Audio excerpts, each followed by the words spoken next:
하나님의 말씀은 사도행전 13장 21절로 23절까지 말씀입니다. 한 목소리로 다 같이 봉독합니다. 그 후에 그들이 왕을 구하거늘 하나님이 베냐민 지파 사람 기스의 아들 사울을 40년간 주셨다가 패하시고 다윗을 왕으로 세우시고 증언하여 이르시되 내가 이새의 아들 다윗을 만나니 내 마음에 맞는 사람이라 내 뜻을 다 이루리라 하시더니 하나님이 약속하신 대로 이 사람의 후손에서 이스라엘을 위하여 구주를 세우셨으니 곧 예수라. 아멘. 모든 지각에 뛰어나신 하나님 아버지, 그 이름을 경배드립니다. 언제나 변함없이 우리를 사랑하시며 우리와 동행해 주시는 그 주님을 찬양합니다. 오늘도 주님께 드리는 이 예배가 주님께서 온전히 기뻐하실 예배가 되길 소망합니다. 세상에서 바쁜 한 주를 보내고 모인 성도들이 세상의 걱정과 염려, 여러 가지의 생각들을 주님께 내어놓고 지금 이 순간 온전히 주님만 바라보며 예배에 집중할 수 있도록 이 마음을 붙잡아 주시옵소서. 주님, 지난 한 주간의 저희의 삶을 되돌아봅니다. 입으로는 주님을 사랑한다 말하고 복음을 말하였지만 저희의 삶은 주님의 자녀다움을 잃었고 세상 사람들과 다를 바 없는 삶을 살았습니다.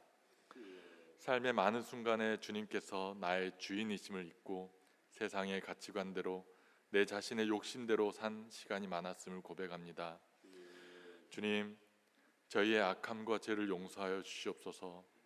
겉으로만 신앙인의 옷을 입은 자가 아닌 진정으로 주님을 닮아가며 삶을 통해 열매 맺기를 힘쓰는 하나님 나라의 백성이 되게 하여 주시옵소서.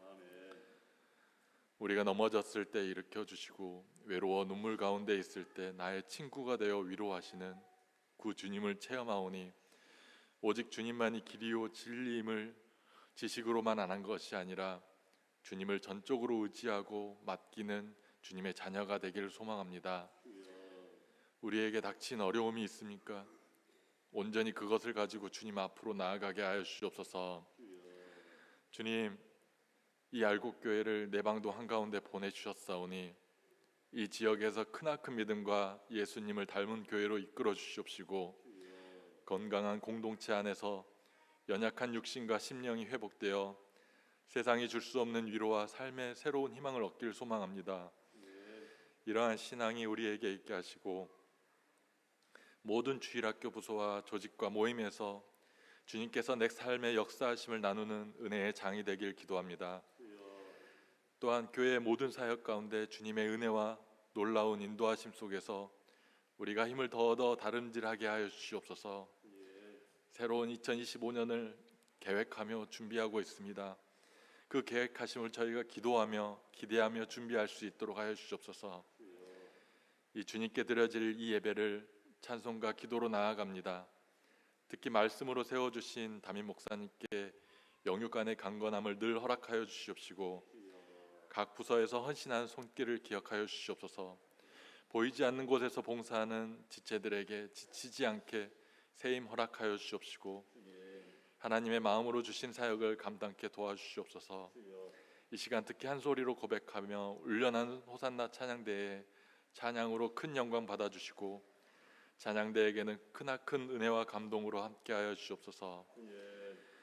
우리 모두에게 하나님의 측량할 수 없는 광대하심을 온전히 믿을 수 있는 믿음을 주시길 간구하며 살아계신 우리 주 예수 그리스도의 이름으로 기도드렸습니다. 아멘.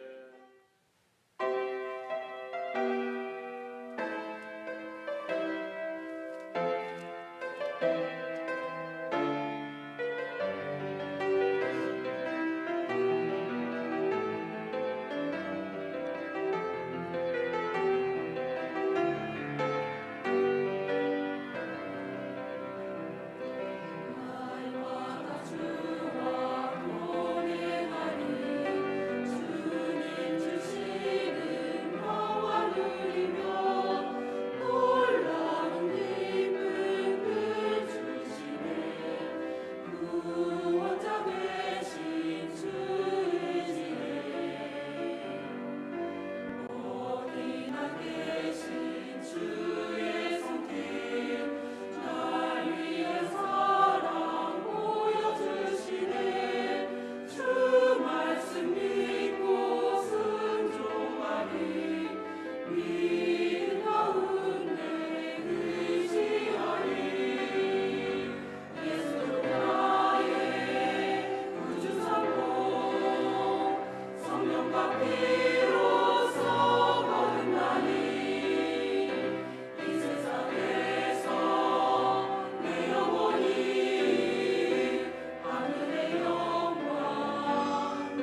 할렐루야. 아멘. 감사합니다. 녹슬어져 없어지는 것이 아니라 닳아져 없어져야 된다라는 그런 말들을 하더라고요. 세상 일도 물론 그래야 되겠지만 하나님 나라와 교회의 일, 직분, 사명 감당하는 일에 여러분 녹슬어져서 없어지지 말고 닳아져서 사용되어져서 없어지는 우리 성도들 되시기를 바랍니다. 카렌다를 핸드폰이든 뭐 수첩이든 작성들을 많이 할 겁니다. 일정들이 일주일 내용들이 보면 빼곡합니다. 하루에도 몇 가지의 일들, 모임들, 일정들을 다 가지고 있는데 가만히 저도 생각해봐요. 저도 빼곡한데 이것이 과연 교회와 하나님의 일을 위하여 이렇게 바쁜 것인가, 아니면 나의 취미와 개인사와 가정의 일들로 인하여 이렇게 빼곡하고 바쁜 것인가 살펴보면서 한번 스스로를 점검해 봅니다. 여러분들도 과연 내가 일주일 동안 힘들고 피곤하고 바쁘고 정신이 없이 살았던 이 모든 것들이 무엇 때문에, 무엇을 위하여 그렇게 바빴던 것인가를 한번 생각해 보면서 하나님을 위하여, 교회를 위하여, 내 자신의 신앙 성장을 위하여도 또 투자하고 시간을 낼 수 있는 우리 성도들 다 될 수 있기를 바랍니다. 잘 되는 사람은 잘 되는 이유가 있습니다. 또 잘못되는 사람은 또 잘못되는 이유가 있습니다. 사무엘하 3장 1절에 보니까 사울의 집과 다윗의 집 사이에 전쟁이 오래매. 다윗은 어떻게 되었다고요? 점점 강하여 가고 사울의 집은 점점 약하여 가니라. 다윗의 집은 잘 되는 집안이고 사울의 집은 안 되는 집안이다라는 겁니다.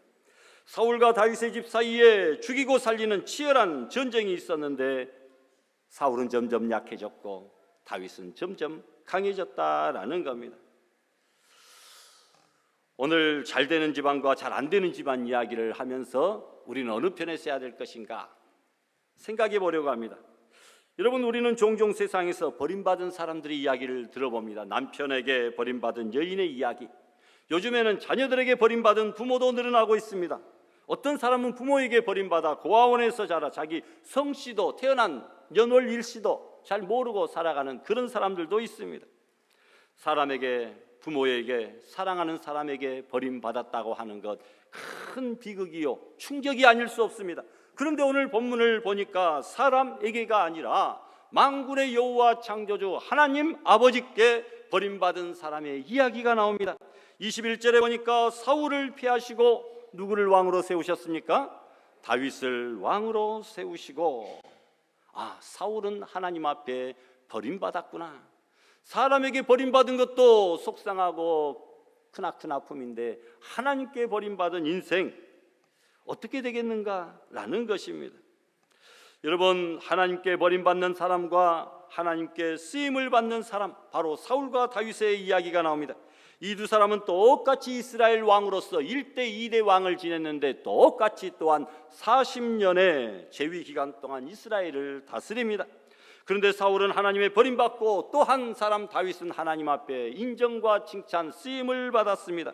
왜 그렇습니까? 사울이 교만한 일을 많이 했기 때문이다라는 겁니다. 그 결과 사울의 집은 점점 쇠퇴하여졌습니다. 그러나 다윗은 자기의 위치를 잘 지켰습니다. 그 결과 하나님의 마음에 합한 사람이 된 줄 믿습니다. 하나님은 그런 다윗을 통해서 하나님의 뜻을 이루어 가셨고, 오늘 본문의 말씀 보니까 23절에 그 후손을 통하여 예수 그리스도를 이 땅에 메시아를, 온 인류의 구주와 주님을 다윗의 후손으로 보내주시는 놀라운 뜻을 다 이루어 주신 줄 믿습니다. 엄청난 놀라운 복을 받게 된 것이죠. 여러분 가문에 여러분 군수, 국회의원, 대통령 하나만 나와도 이번에 너무너무 부러워요. 한강시 광주에서 출신이라고 하고 부모는 장흥 출신이라고 하는데 거기 아주 문인들이 많이 나온다고 해요. 그 아버지가 본인보다도 얼마나 기쁘고 즐거울까.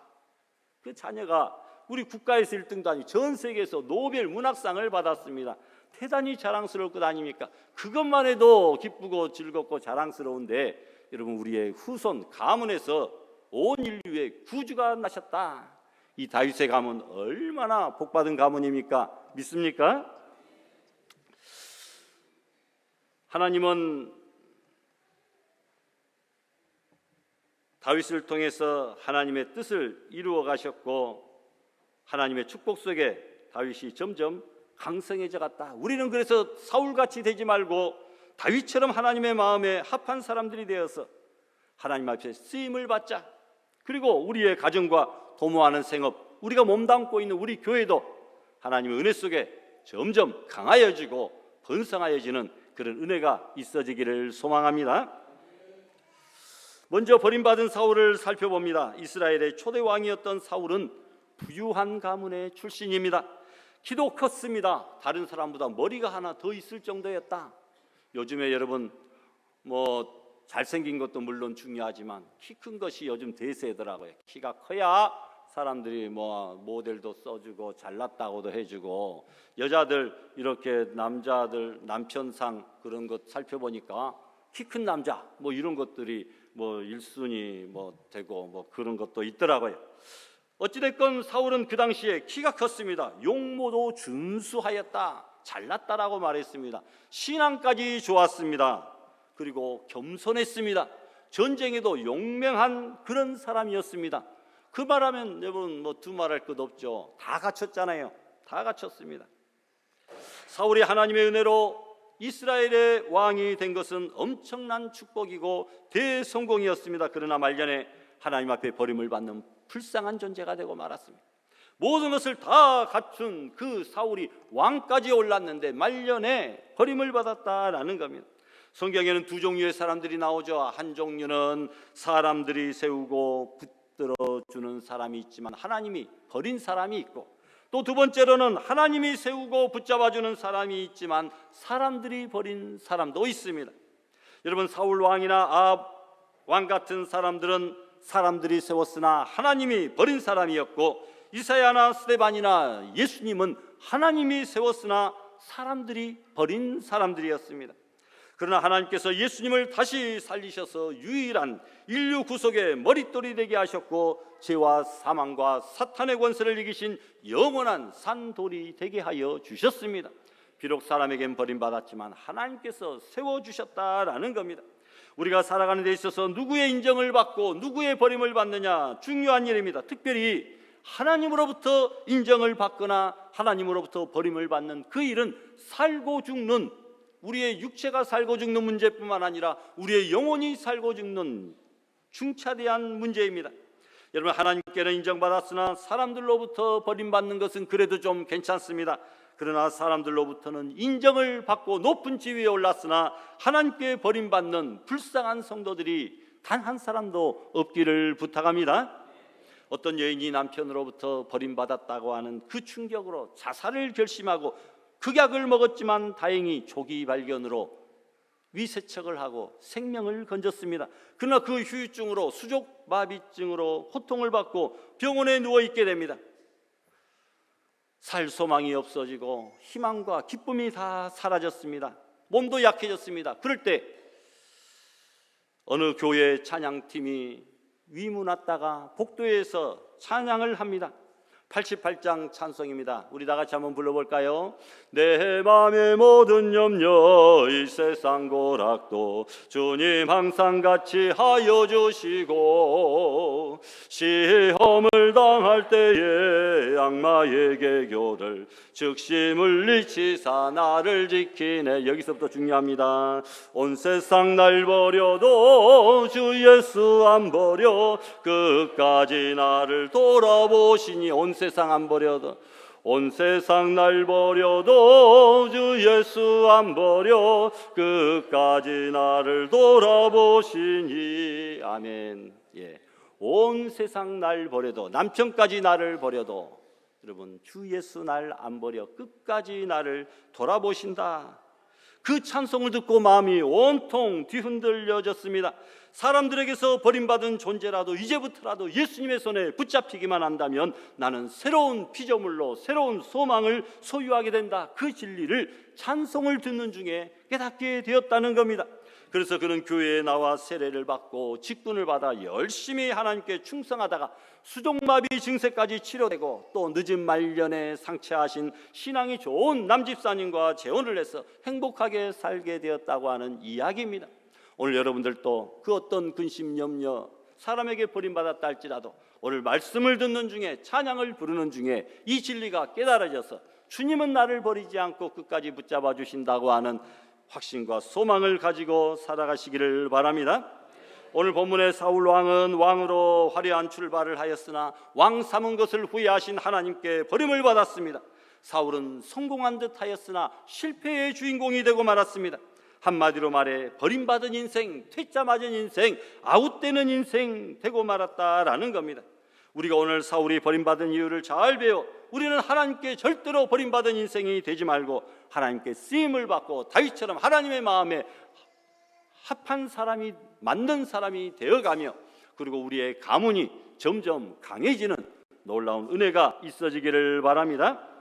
한 나라의 통치권을 쥐었던 사울에게서 왜 왕권을 빼앗고 그를 하나님은 버려야만 됐을까? 몇 가지로 생각해 보는데, 첫 번째로 경솔한 그의 처신 때문에 버림당했다는 겁니다. 사울이 왕이 된 지 2년째 되던 해 이스라엘을 괴롭히던 블레셋 원수들이 기병대 36,000명과 보병 수십만을 이끌고 쳐들어왔습니다. 엄청난 대군이죠. 그때 마침 영적 지도자인 사무엘이 그곳에 있지 않았습니다. 그런데 블레셋의 엄청난 병력 앞에 겁에 질린 이스라엘 군사들이 요단강을 건너 도망치기 시작하여 전열이 흐트러지고 사기가 약화되자 사울이 급한 나머지 사울이 와서 제사를 주관해야 됨에도 불구하고 자기가 직접 제사를 주관하여 하나님께 제사드립니다. 여러분, 사울은 자신의 왕권을 과대평가하였습니다. 왕은 정치를, 사무엘은 예배를 책임지는 종교 분리의 시대였습니다. 그런데도 그는 왕이면 무엇이나 다 할 수 있다고 생각했습니다. 그래서 번제와 화목제물 이리로 가져오라, 직접 제사를 주관합니다. 한마디로 월권하여 하나님의 법을 어겼습니다. 여러분들은 영적 자리와 위치를 잘 지키실 수 있기를 바랍니다. 또한 사울은 인내가 없었습니다. 사무엘은 사울에게 내가 일주일 안에 돌아오겠다 약속을 하고 떠납니다. 그런데 사울은 사무엘의 정한 기한대로 기다려도 오지 않는다고 해서 마지막 날, 그 마지막 시간을 기다리지 못하고 일을 저지릅니다. 순간적인 인내는 누구나 할 수 있지만 끝까지 참고 기다린다고 하는 것은 쉬운 일이 아니죠. 나병에 걸린 아람 장군 나아만은 요단강에 첫 번째 들어가니까 약간 좀 치료될 기미가 보이고, 한 세 번째 들어가니까 절반쯤 좀 치료의 기미가 보이고, 마지막을 앞두고 여섯 번째 들어가니까 뭐 거의 다 치료가 되고. 여러분, 이렇게 완치된 것이 아니죠. 여섯 번째까지 목욕을 했어도 전혀 치료가 될 기미와 징조와 조짐이 하나도 보이지 않았습니다. 그러나 마지막 주의 선지자가 명령한 대로 일곱 번째 요단강물에 들어가서 목욕을 하고 나오니 그 여병이 완치된 줄 믿습니다. 잠깐 인내하는 것 쉽지만 끝까지 기다리고 인내하는 것 참으로 어려운데 그 일을 했다라는 겁니다. 그러니까 끝까지 인내하지 않았더라면 이전의 6번의 목욕이 아무 소용이 없을 거예요. 또한 사울은 책임을 전가했습니다. 제사를 마치자 도착한 사무엘이 사울의 잘못을 지적하자 사울은 뭐라고 이야기합니까? 블레셋은 쳐들어오고 백성은 나에게서 흩어지고 당신은 정한 날 동안에 오지 않았기 때문에 내가 부득이하여 번제를 드렸다. 이렇게 사무엘상 13장 11절에 말합니다. 쉽게 말하면 이 날은 당신이 약속한 날 오지 않았기 때문에 내가 제사를 드렸지, 오기만 했으면 내가 이런 일을 저지르지 않았을 것이라. 그러니까 책임이 내가 아니라 당신에게 있다는 말입니다. 그런데 실제로 사무엘이 정한 기간 내에 오지 않은 것이 아닙니다. 정해진 7째 날의 하루가 완전히 저물기도 전에 쉬 낙담하고 인내하지 못하고 조급한 마음으로 경거망동한 것이죠. 기다리지 못하고 제사를 드리고 난 그 직후에 사무엘이 약속대로 그 자리에 당도한 것을 보아서도 알 수 있습니다. 사울은 사무엘이 분명히 약속한 기간 내에 올 줄 믿고 끝까지 기다려야 했으나 그는 온전히 기다리지 못했던 것입니다. 사무엘이 약속 어긴 것이 아니라 사울이 약속을 어긴 것이죠. 경솔한 사람과 진실치 못한 사람은 자기가 져야 될 책임을 남에게 떠넘기느냐, 아니면 공동의 책임까지도 내가 지려고 하느냐, 이 차이다라는 것입니다. 아담은 하와에게, 하와는 뱀에게, 그 습성이 지금도 우리에게 자리 잡고 있다는 겁니다. 또한 사울은 부득이한 처사였다라고 말을 합니다. 12절에 사무엘상 13장에 보니까 부득이하여 라는 말이 나옵니다. 진실로 하나님이 함께 하시는 것을 믿었다면 아무리 블레셋이 포위망을 좁히고 병사들이 겁에 질려 주랭랑을 친다고 해도 하나님의 지시를 끝까지 기다려야 됐습니다. 그런데 그는 부득이하다면서 사무엘 선지자를 무시하고 신성한 제사법을 어겨가면서까지 자기가 직접 제사를 주관하고 맙니다. 우리들에게도 언제나 이 부득이라고 하는 세 글자가, 이 부득이가 문제가 됩니다. 부득이해서 목사님 제가 지난 주일에 교회를 못 나왔습니다. 부득이해서 제가 기도를 못했습니다. 부득이해서 어쩔 수 없이 죄를 지었습니다. 여러분, 부득이해서 헌금하지 못하고 부득이해서 내가 사명 감당하지 못했다고 그렇게 말을 합니다. 부득이가 발전하게 되면 상황윤리가 됩니다. 타협주의, 세속주의, 혼합주의, 물질주의가 되고 만다는 것입니다. 기회주의가 됩니다. 그러나 신앙은 결단이라는, 그럴지라도, 그럼에도 불구하고, 그리하지 아니하실지라도 여러분, 결단이라고 하는 아픈 진통을 겪어야 됩니다. 사울은 부득이라고 하는 올무에 걸림으로 말미암아 하나님께 버림을 받게 된 줄 믿습니다. 여러분들도 부득이하여 어쩔 수 없이 이런 말을 자주 사용하다 보면 하나님 앞에 버림을 받을 수도 있어요. 그런 단어들은 사용하지 않도록 잘하면 됩니다. 여러분, 사무엘은 사울에게 하나님의 메시지를 전했습니다. 13장 13절 이하에 보니까 왕이 망령되이 행하였도다. 왕의 하나님 여호와께서 왕에게 명하신 명령을 지키지 아니하므로 왕의 나라가 길지 못할 것이라. 버림받는 그 순간입니다. 또한 사울은 크게 두 번째로 그의 교만 때문에 버림을 받았습니다. 사무엘상 15장 12절에 보니까 사울이 갈멜에 이르러 자기를 위하여 기념비를 세웠다 라고 했습니다.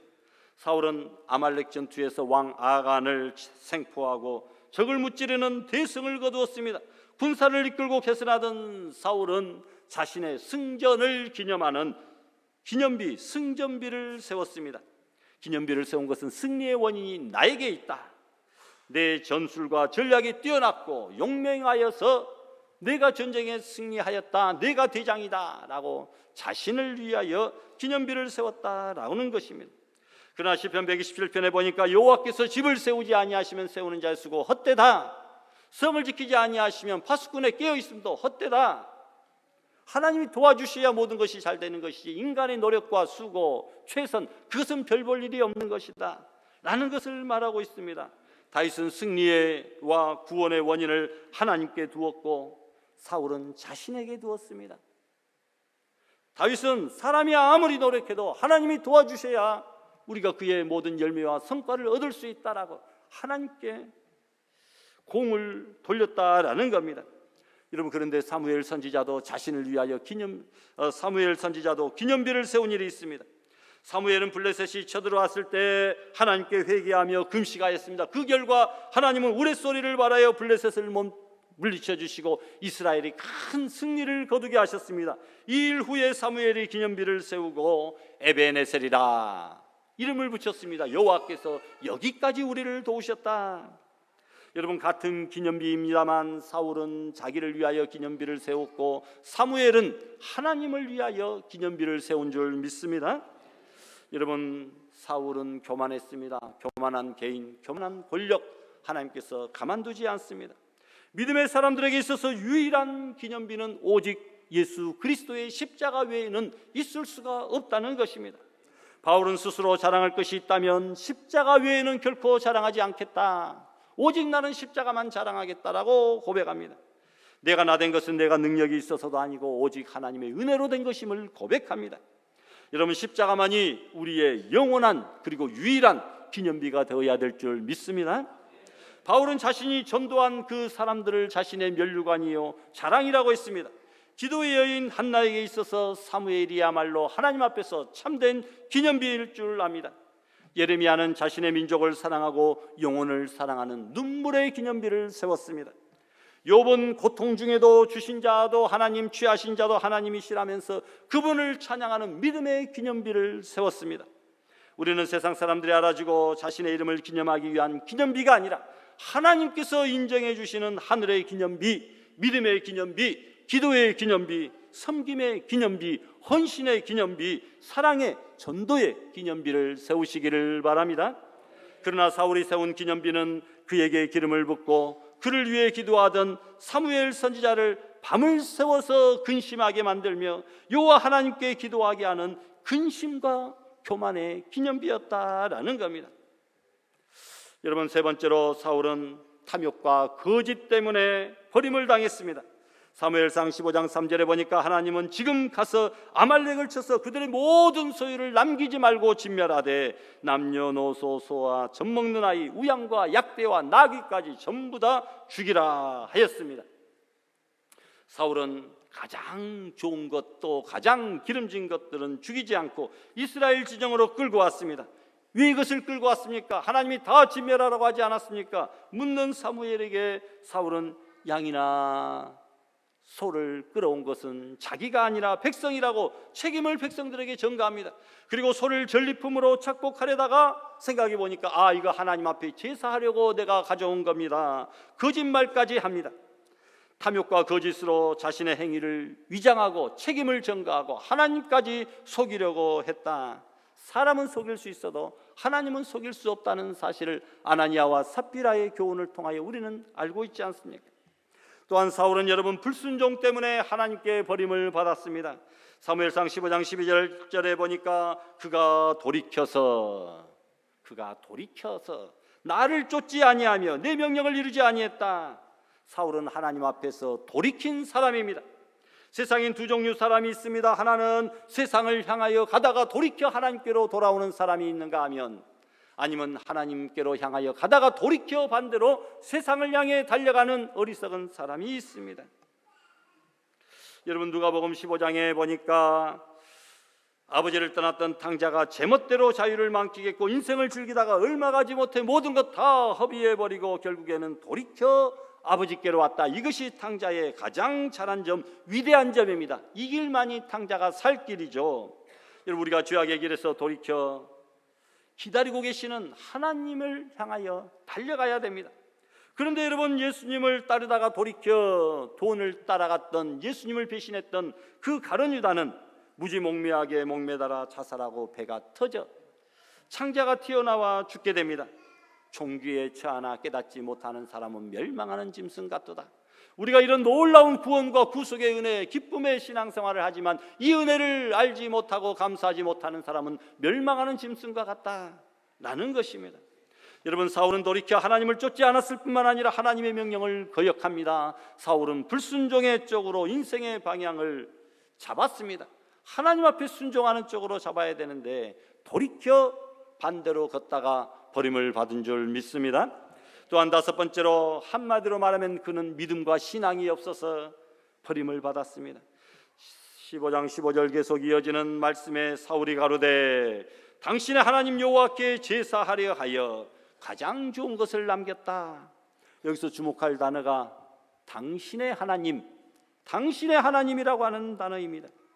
여러분, 사울은 하나님의 은혜로 이스라엘 최고 통치권자가 되었음에도 불구하고 나의 하나님, 나의 주여 이런 고백을 하지를 못했습니다. 그래서 사무엘 당신의 하나님께 내가 제사하려고 이거 가져왔나이다 이렇게 말을 합니다.